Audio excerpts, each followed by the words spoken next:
নমস্কার বন্ধুরা, কেমন আছেন সবাই? আজ কিন্তু আমরা কোনো গম্ভীর বিষয় নিয়ে কথা বলবো না। আজকে কথা বলবো আমাদের চারপাশের আমাদের পরিচিত একটা পাখি, কাক। হ্যাঁ, ঠিকই ধরেছেন, সেই কালো, বুদ্ধিমান আর একটু দুষ্টু কাক। আমরা যখন এই দ্য ক্রো স্টোরির ড্রয়িংটা নিয়ে কাজ শুরু করেছিলাম, তখন ভাবলাম, আরে বাবা, এই কাক নিয়ে তো কত মজার কথাই বলা যায়। প্রথমেই বলি, আমাদের পাড়ার এই কাকগুলো কিন্তু শুধু কাক নয়, এরা আসলে বিগ ক্রো। মানে সাইজে আর বুদ্ধিতে এরা কিন্তু মোটেই হেলাফেলার নয়। এরা আমাদের স্থানীয় বাস্তুতন্ত্রের একটা খুব গুরুত্বপূর্ণ অংশ। বিশ্বাস করুন বা নাই করুন, এই কাকগুলো কিন্তু আমাদের শহর পরিষ্কার রাখতে দারুণ সাহায্য করে। ভাবছেন কি করে? আরে বাবা, এই রাস্তার ধারে পড়ে থাকা কত কি যে এরা খেয়ে ফেলে তার হিসেব নেই। একদিক দিয়ে দেখলে এরা কিন্তু আমাদের ন্যাচারাল ক্লিনার।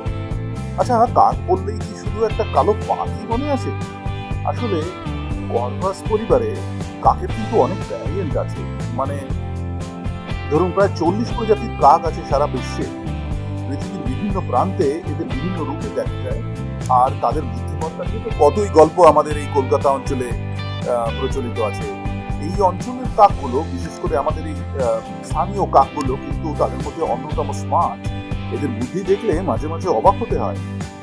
আচ্ছা, কাক নিয়ে সিনেমা দেখেছেন? হলিউডে কিন্তু কাককে নিয়ে বেশ কিছু ফেমাস সিনেমা হয়েছে। যেমন ধরুন দ্য ক্রো, এটা তো একটা কাল্ট ক্লাসিক। যদিও ওখানে কাক একটা ভুতুড়ে চরিত্রে ছিল, তবুও কাকের ইন্টেলিজেন্স বা রহস্যময়তা কিন্তু বেশ ভালোভাবে ফুটিয়ে তোলা হয়েছে। কাকের বুদ্ধি এতটাই প্রখর যে এরা নাকি মানুষের মুখ মনে রাখতে পারে, আবার দরকার হলে অন্য কাকেদের চিনিও দিতে পারে। আমার একবার কি হয়েছিল জানেন? একদিন ছাদে বসে চা খাচ্ছিলাম, একটা কাক এসে আমার হাত থেকে বিস্কুটটা নিয়ে সোজা উধাও। কি আর বলবো, হাসবো না রাগ করবো বুঝতে পারছিলাম না। সত্যি বলতে কি, আমাদের পরিবেশে কাকের গুরুত্ব কিন্তু অপরিসীম। পরিবেশ সচেতন জীবনযাত্রায় এরা একটা গুরুত্বপূর্ণ অংশ হিসেবে আমাদের জন্য খুব জরুরি একটা ভূমিকা পালন করে।